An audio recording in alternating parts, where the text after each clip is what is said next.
What's up, guys? This is Matt. And this is Willie. And we are Barely Alive. And today, we're going to teach you how we made the lead sound in Zombie Hunter. Yeah, the really loud, screechy one. Yeah, it's this one. I'll play this.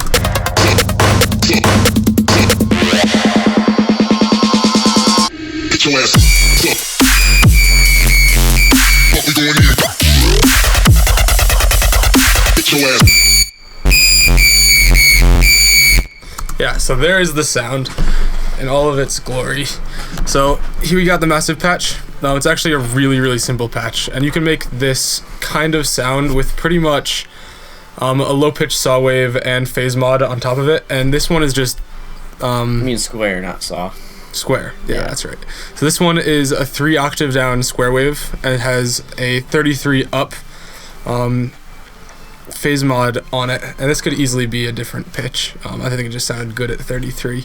And on that phase mod, there's a little bit of pitch modulation, and that's just to make it sound nice and organic. And likewise, there is some modulation on the amount of the phase mod, and once again, it's just to make it sound nice and natural and organic, and kind of give it a nice moving, evolving sound. So that's all in the patch, except for there's obviously a ton of distortion on it. And you can see that's all the way wet and all the way distorted. Yeah. There's also a macro. Macro 1 here is on the amount, and macro 2 is on the pitch, and we have these modulating over here. I'll just close this. You can see it's modulating like this, macro 1, which is the amount of phase mod. Yep. That just kind of makes it more gritty and have more movement to it. And the pitch mod is doing this over here. In this part of the song, you can hear it.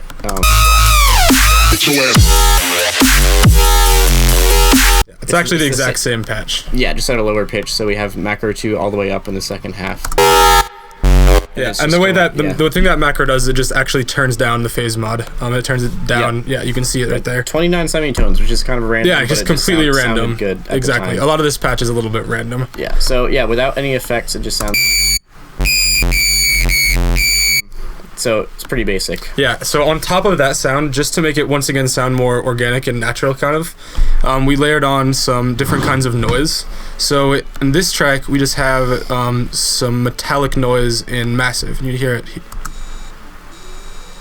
And that's just pretty simple noise. And on top of that, we have some paper noise from massive, which is actually a pretty cool setting. Sounds really gargly. Yeah, and both of these are not sounds that we would normally use just in songs. Because they don't really have any tone, but layered on top of things, it really gives them a nice, like, natural kind of quality. And that's called Foley, I guess. Yes, yeah, that's like our little take on Foley. Also, both of these sounds, we made them really wide. You can see over here, there's a chorus on this one to make it very wide. 100% wet, super, super wide. On this, we have a simple delay, and that's just panning one side over 15 milliseconds. Yes, and for the effects chain, it's pretty simple. We have a limiter here, which it's not really changing the sound, it's just making changing the dynamics. The simple delay, again, makes it wider. So we have the left and right channels being delayed by different amounts, and it's layered in with a dry wet of 29%. Then we have another limiter here, and you can see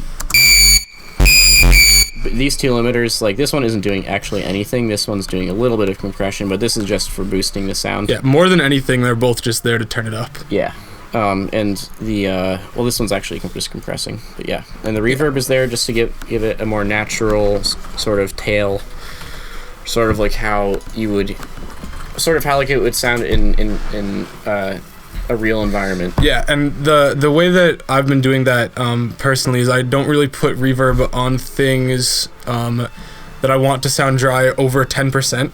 I think that less than 10% is a really good setting if you want things to sound natural, but also a little bit like reverby.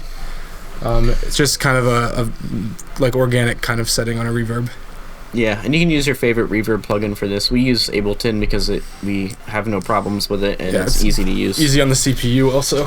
Yeah. Easier, comparatively. So yeah, that's about it.